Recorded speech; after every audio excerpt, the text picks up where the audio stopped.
Hello, welcome back to the channel. I'd love for all the boys and girls to gather around because it's noontide.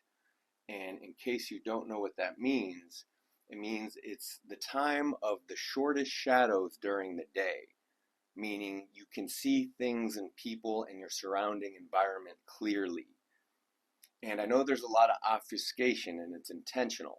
And there's a lot of mythology that still lingers, but I'd like to begin to paint a picture here. And it begins with this. A thing could be true, although it were in the highest degree injurious to life, i.e., bad for life or painful to life.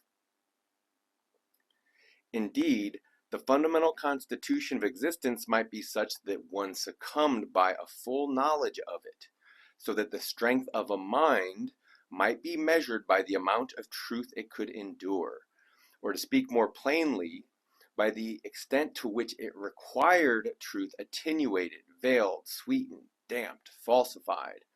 But there is no doubt that for the discovery of certain portions of truth, the wicked and unfortunate are more favorably situated and have a greater likelihood of success, not to speak of the wicked who are happy, a species about whom moralists are silent.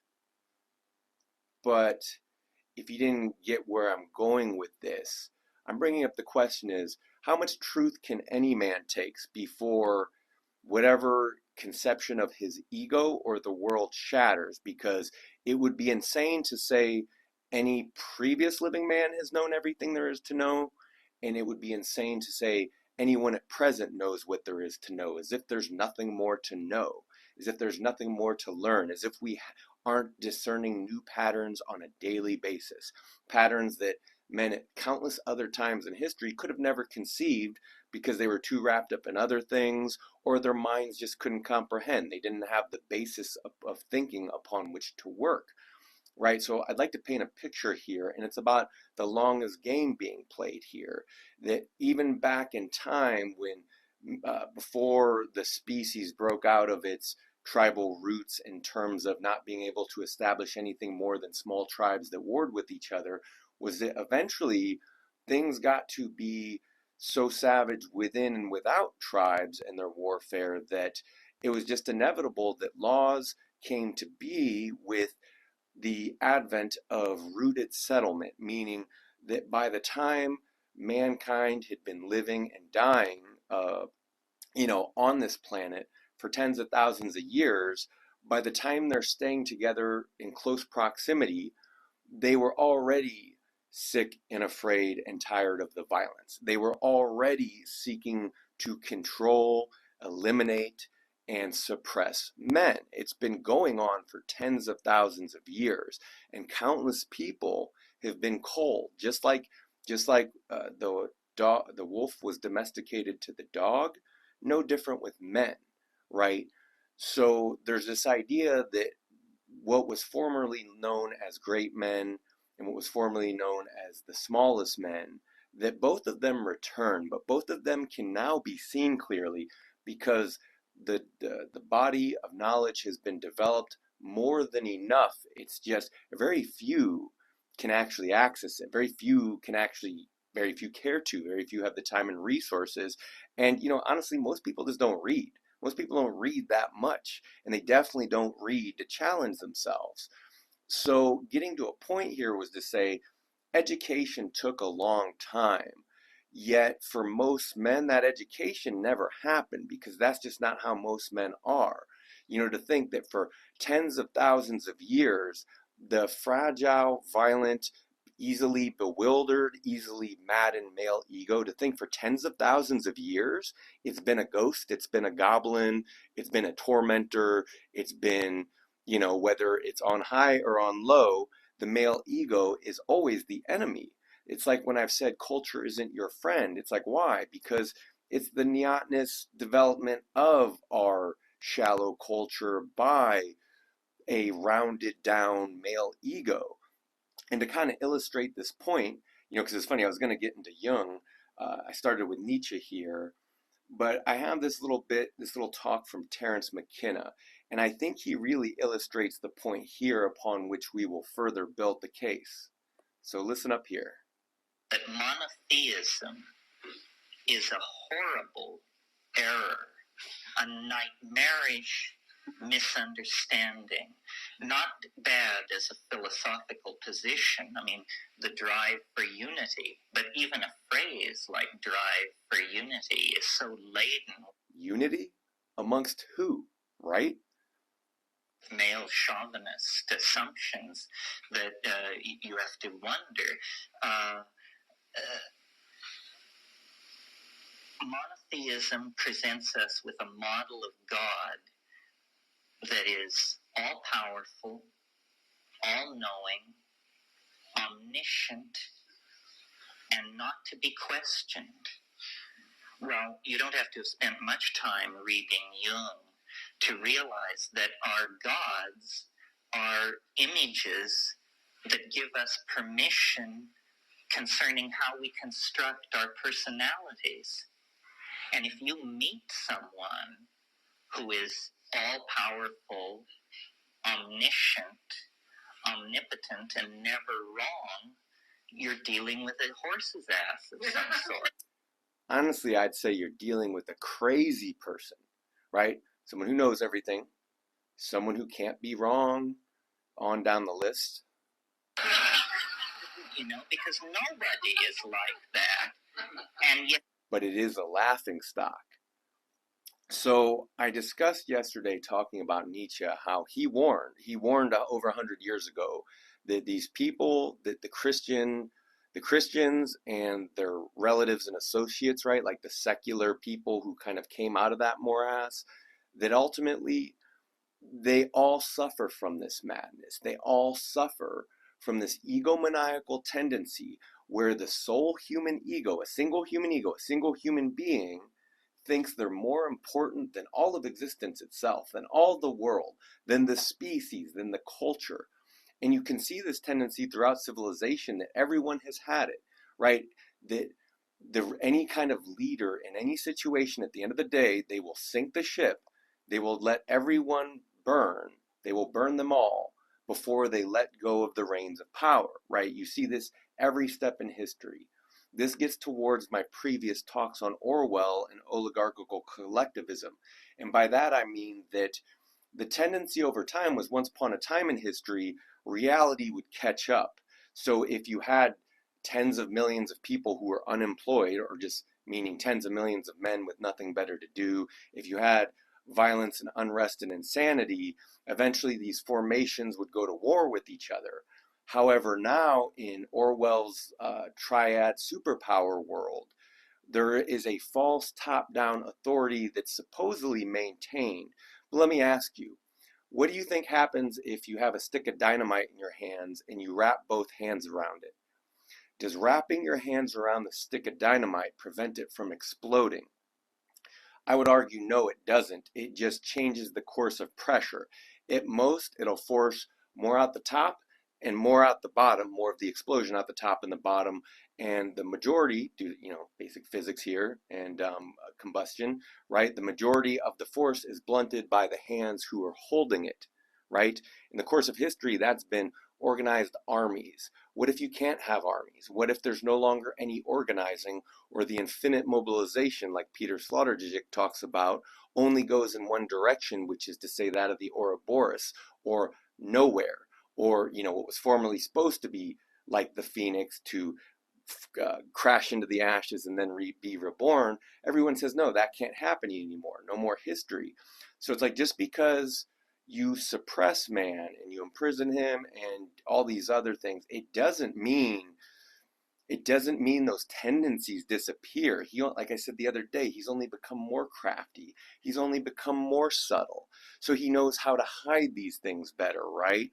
So this idea that there's going to be this perpetual opportunity to just keep them under check doesn't compute, because again, when you try to keep a pressurized system from blowing out when it otherwise naturally would, and you're essentially just wrapping things in duct tape, well, eventually that pressure is going to burst. And in the case of a pyramid that cannot be touched, right, because this is like the ministry of truth, right, like in Orwell's world, right, it only goes in one direction. that means that rather than blowing out at the top or the bottom, it means it's going to be extruded. It's going to be extremely pressurized. It's going to be an implosion at the bottom. So, kind of like thinking about the messaging from the Repair and Reputations in The King in Yellow, for instance, of an example of this message in literature showing up, where the instantiation and legalization of, offing oneself by using this chamber, it's basically, it was the state letting, because they built a huge monument to it and a huge statues of the fates out front. It was more or less the state sanctioning the people to say, hey, you're free to die, you're free to disappear, you're free to never be seen again. And while this has been the tendency with the last man, this has been the tendency with mass manufactured man in a mass manufactured age, right? That nobody cares. Nobody cares what happens. Everyone's too busy wired into their own survival trip. I'm not saying, some people aren't good and some people don't believe in their morals. It's just, I don't think in terms of this conception of the truth back to even the beginning of civilization. It's like the men who were caught and put down, the men who couldn't get along, the men who couldn't play along. You could say in some sense they couldn't handle the truth either, meaning they weren't sophisticated or savvy enough to play along. And if they couldn't survive long enough as criminals to procreate, then they were eventually put down. But that this has been ongoing for a long time and hasn't stopped and doesn't stop, no matter how many laws you write and no matter how many totalitarian states are instantiated, no matter how much tyranny there is, there's no stopping its reaction. Because the thing about tyranny, just like our modern mass-produced culture, is everything's action and reaction. So it's, in modern terms, it's all scripted, right? We have a scripted society, scripted rules, scripted laws. Whether you know them or not, you're expected to. You're supposed to have your scripted reactions. So when it comes to politics and madness, religion and madness, the egomaniacal Christian and now secular and progressive tendency, which sees itself as the locus of being, as the center of the universe, as more important than existence itself, that it would rather destroy the whole species than admit to its own wrongs or admit how and why it was wrong. Because again, back to the fragile male ego, and now to the degrees that women have learned to ape men in their fragile egos, now we have women trying to swing like men do.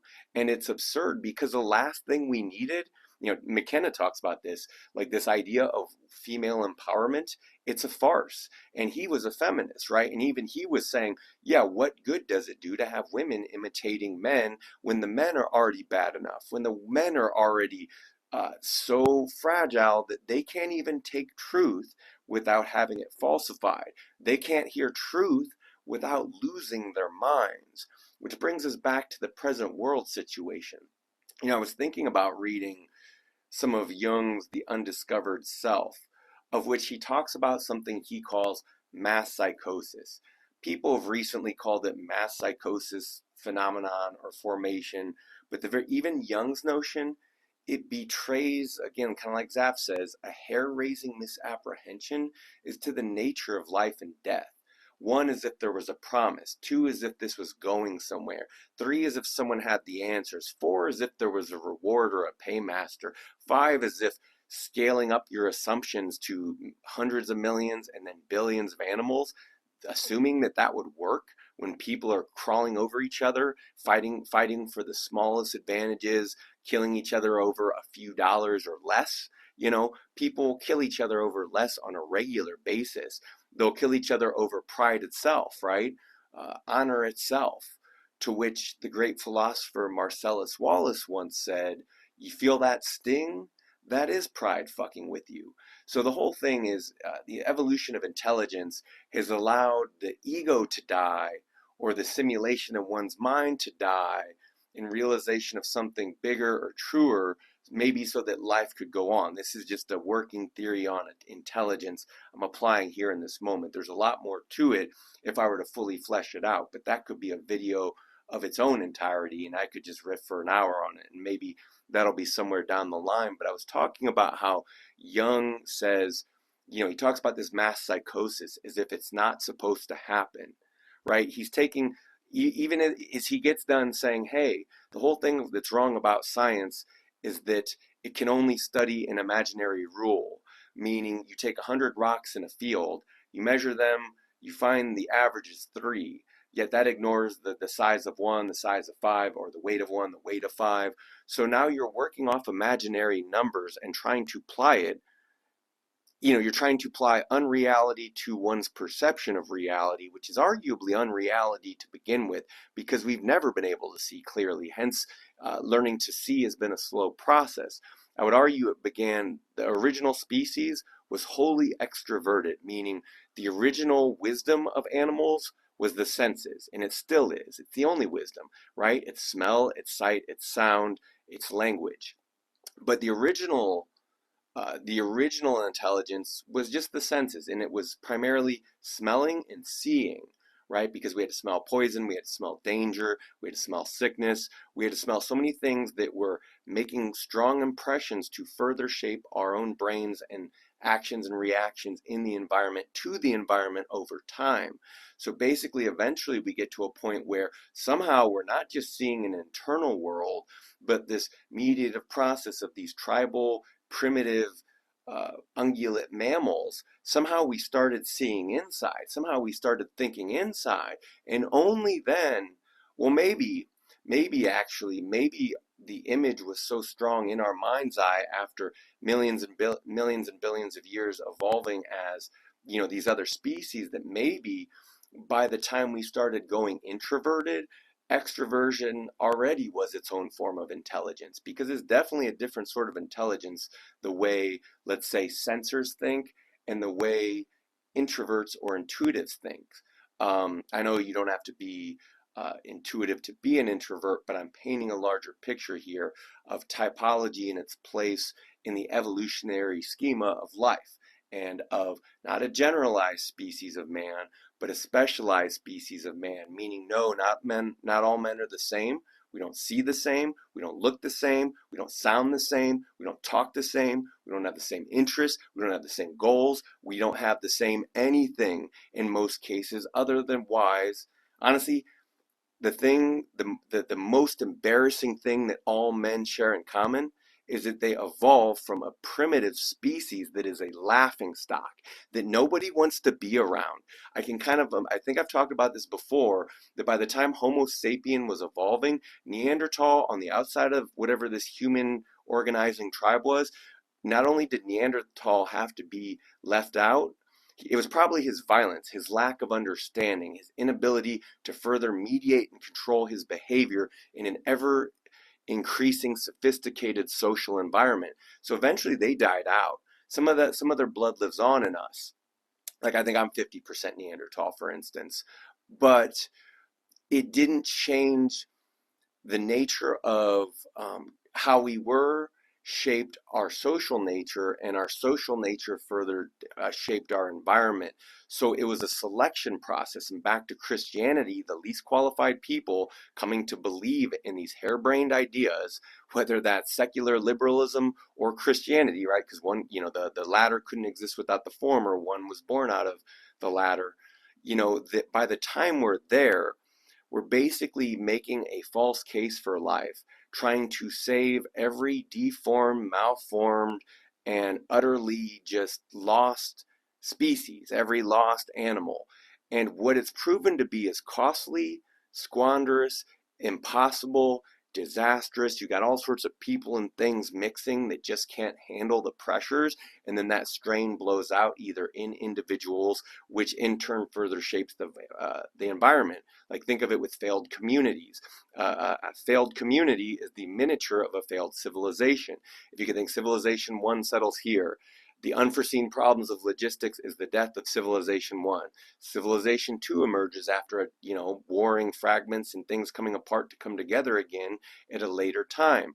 They try X, Y, and Z, but ultimately fail. So again, the forces go to war, reorganize. It starts over and over again, right? This historical process was all to lead us here. Noontide actually came and went over 100 years ago.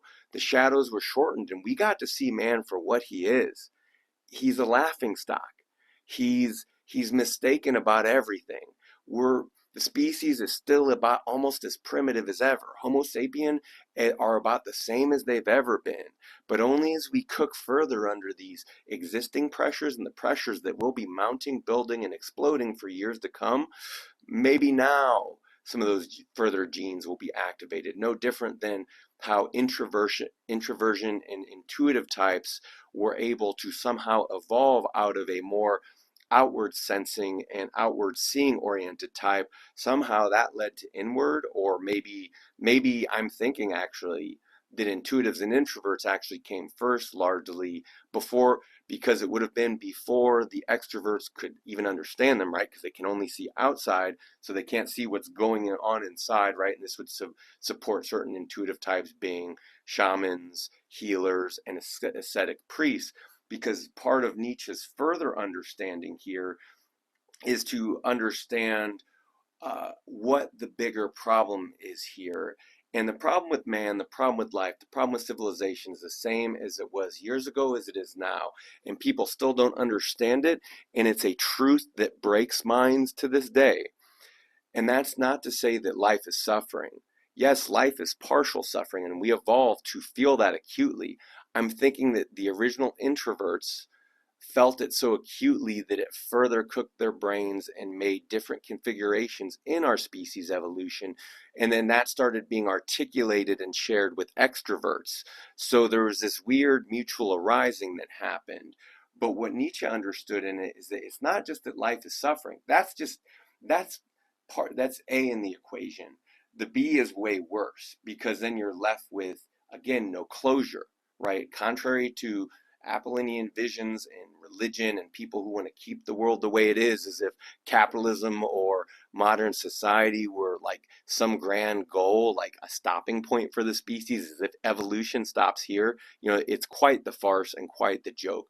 But Nietzsche understood that the other worst part of the equation, not just that life is suffering, but that the suffering is meaningless.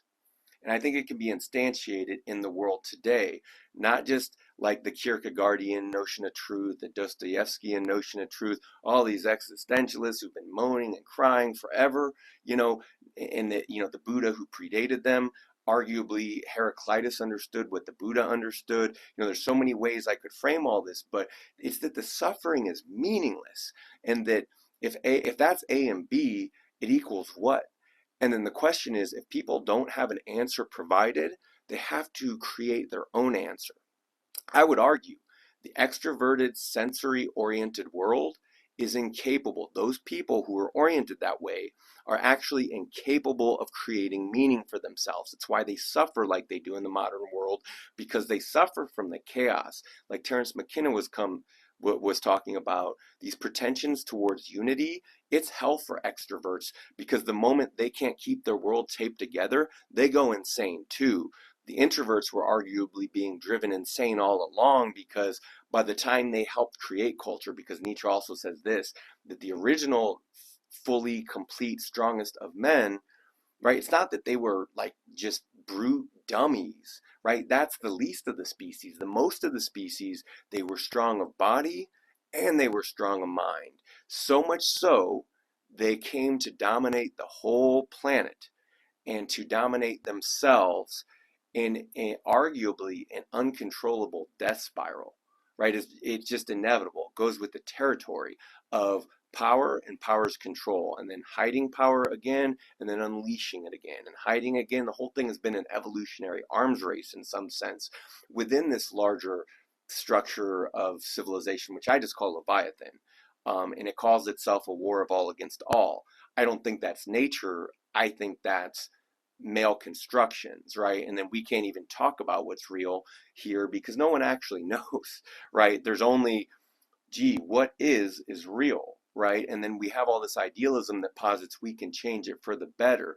Yet, how many tens of thousands of years do we kick that can down the road before you look up at the sun and realize, hey, there's no shadows at this moment. Look around. Look what men are really like. Look how difficult they are. Look how dangerous they are. Look how disagreeable we are. Look how disturbing we are. Look, I'm not shutting up. I'm still going on. These are uncomfortable conversations. I understand that. This is weird information that I don't know that you'll find anywhere else. But rules, laws, ideas of what should or shouldn't be, the constant control, the juvenilization of men, the constant patronization of like, and I get it, right? We earned it because over time, for tens of thousands of years, men and women alike have been, if they're not outright fighting, they're tiptoeing around this. God, is he going to explode today? Is he going to lose his mind today? Is he going to get mad today? Where's the sense of humor? Where's the goodwill? Where's the good nature? And it's like, well, the suffering and the meaningless suffering take its toll. And absent an ability to cope with that, right, you're left either following other people's ideas that someone else created, or you're left to create your own. But what about the idea that not everyone can create their own, right? Not everyone's an artist. An artist is a type. A philosopher is a type. A shaman, a healer, they're a personality type. It's not random. It's not anyone can do or be anything. Look anywhere else in nature. Where do you see that apply? A bee can be anything. No, a bee's a female and a bee's a drone. Oh, except the males. The males are stingless too. And they're meant to impregnate and then die, right? So that's how they work in that colony. You could fathom that some psychopath could kind of apply that rationale to human society, and also try that approach, which arguably we kind of have in some sense. How do we make these men stingless? How do we make them weak? How do we make them second guess themselves? See, the worst part about Christianity, not even just its pretensions, its assumptions, how dead wrong it is about everything, but that you could unify people under one banner, and that you could bolster this egomaniacal tendency in even the least of the species, and then it would somehow have a good ending. Now the people believe in this stuff. They believe in morality. They believe in idealism, right? Originally, this stuff began as art, guys. It was a way to give style to one's character, a way to be memorable. Civilized, educated men started writing their thoughts down. It was a unique expression. Like Emerson said, he who would be a man must be a nonconformist. Yet through all history, most men have been disposable workhorses. And then you can look and say, why? And it's like, well, because that's the role they are. That's what they do. That's what they choose. These ideas of free will, they don't truck. In this world, in this understanding of evolution and man, it's understanding that there's no such thing as free will, just weak and strong wills. And it bears out as well. So I've been talking about this just to bring it home that at least somewhere, at least in one spot under this noontide sun, you can see men and women for who and what they really are. They're afraid, they're dependent, they're in need, right? The need of civilization was the art, was the idealism. Because if life was suffering and then meaningless suffering, right? Like, quote Selinus, right? Better to have never been born. The Buddha understood this in his own right, to where he reached a state of nihilism and had to invent his own religion. Now, back when you were an introvert in the year 500, you could make up stupid shit and people would believe it. People would believe it because they would see, one, if you're good, they see a timeless truth in it. Two, it's no different than what you see today. People look at a lot of artists and just go, God, I could never do that. Could never even imagine. That's what I mean, right? So if you're a good enough scam artist, you can start a cult today. You can start a religion today. You can start everyone does it. They're still doing it. And the people, like I talk about marketing on this channel. And so basically through all human history, how we carry ourselves, how we comport ourselves, the style we do create does create an audience. And then you can tell by the audience and the message who is speaking to who. And by this reasoning, you can see amongst personality types the evolution of humanity itself, even prior to civilization, with several concentric rings of different types of personalities within and without tribes who only met in limited spaces and in liminal spaces at that, meaning there was never any understanding. It was always a projection. It was always a reflection. It was always an illusion, right? I've used the word samsara before. It's like, and then when you run out of samsara, you have to create it again. It's actually not enough to say it's samsara. So by the time you're saying samsara, there's another illusion. Good luck unwrapping yourself from that one, right? So all of human civilization, from controlling violence to controlling men's minds by teaching them, by educating them to not be the most not thinking, reactive beast, because it turns out modern sophisticated civilization is overstocked on the reactive, over emotional, unable to handle himself and other people, unable to handle truth, right? Has been unable to handle the weight of weak men. And, it goes with everything and everyone else too. That's not to say that anyone above the weak men hasn't overstepped their pressures and been utterly lacking in their responsibilities. I'm recognizing the mutual arising in this because, like in the story of the repair of the reputations, part of the lesson there is that there's no character without an environment. There's no humanity without an environment. There's no personality type and its evolution with an environment. So if you remove the environment or totally control it, you're left to drive personality types mad because now they're confused in this mix. Now they don't know their place. Now they're uncertain. Now it still shakes out that, no one's where they don't belong. People are like water in that regard. They do stratify, or they do seek their concrescence as well. And they reach probably boiling points in vapor as well, right? So, the metaphors really are endless. But I'm trying to lay the groundwork here, not just for what's been in the past, but what we're going to see unfolding in the future. Because again, if the majority of people can't handle the truth, then as the truth continues to manifest on a day-by-day basis before their very eyes, yet they can't make sense of what they're seeing, and everything that everyone projects back is to further manipulate, to take your dollar, your dirty dollar, right? Just give me your money. That's what everyone's about at the end of the day. Again, like I mentioned, the problem with the Christian ego is part of it is that worse, it turned into a capitalist thinking that was a good idea, and then two, that was the end of history, and then again, three, that everyone could kind of support this egomaniacal dream when there's no such thing as limited when there's no such thing as infinite manpower or infinite resources. It's a test of patience.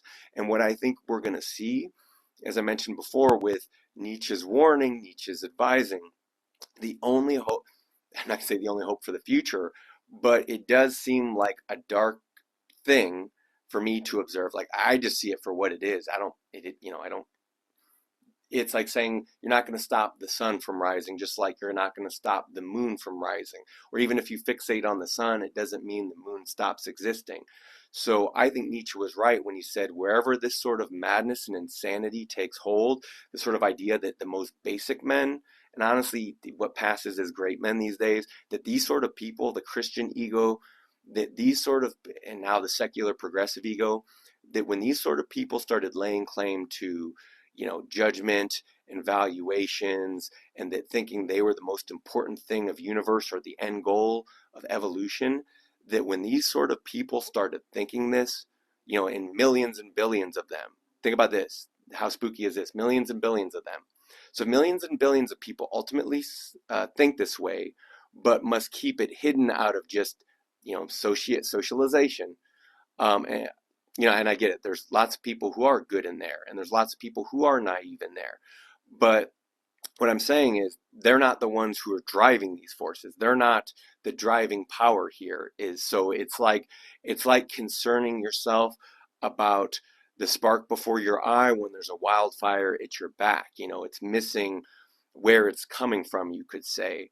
So what Nietzsche said is when these sorts of people take over the earth and begin to see themselves as the meaning of the earth, there's only one way you can deal with it, and it's to build lots of asylums. And this is my serious concern. If anyone else in the world wants to take this seriously for a moment, not to the point of madness, mind you, but just wants to take it seriously and bite in. Think about it. Millions and billions of people who think that egomaniacally, as much as they hide it or sublimate it into their culture because they got that from someone else, right? It was ingrained in them. It was instilled. It's kind of what I've said it before. It's what culture is supposed to do. It just creates copies. And this is where, again, any man knows to be a man, you have to be, to be a man, you must own your own. You must be your own. So if you have all these people who are dependents and who can't handle truth and who exist by the droves in the millions and billions who think they're the end goal of Earth and they must be preserved at all costs, then the only solution could be mental asylums. Why? Is this a moral judgment? Is this judging their character? No, it's judging the reality. They're not strong enough in body or mind to handle the truth. And as the world continues to unravel, as the species becomes more and more incomprehensible to itself, right? Like I said, if society, think of the Olympic rings. Those are all these nations joined together for competition. Well, within society, it's no different. So if you only have a handful of people who kind of remotely understand what's going on, and no one who understands everything that's going on, it means everyone who can't handle that, they're going to lose it. And there's going to be too much pressure placed on them that they can't help but lose it. And I'm not making excuses. I'm not saying this is false consciousness. I'm not saying they're sleeping. I'm not saying they're awake. I'm saying they're animals and they're frightened. And everything that's done in that direction compounds this, because we're dealing with compound interest here, on an Orwellian scale, on a post Philip K. Dick scale, on a post hyper reality scale that will break down into reality as people witness the horrors unfold of our future. And I don't say this as bad news, it's just reality. And again, how much of that you can take without needing it falsified or without needing comfort. You could blame me. I am a bit of an asshole. I'm owning up to that.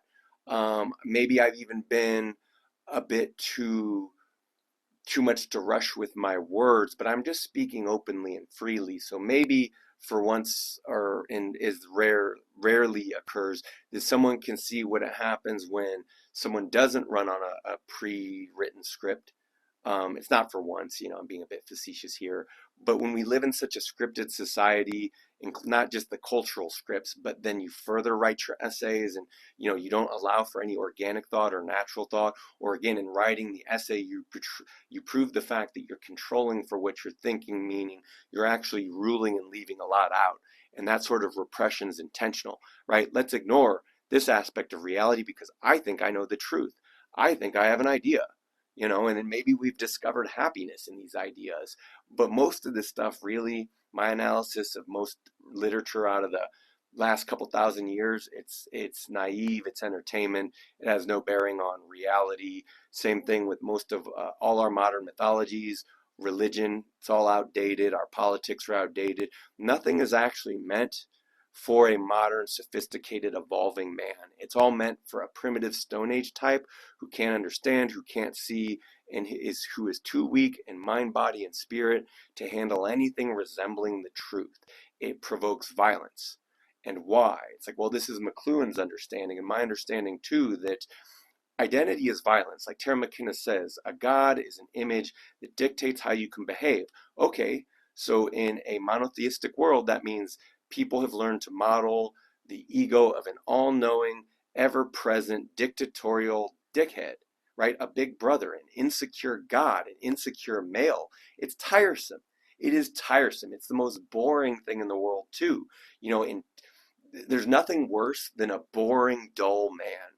The only thing worse than a boring, dull man is a reactive madman, not a talented madman like a philosopher or a Nietzsche or a Terence McKenna even, in his promotion of a Dionysian wave and culture.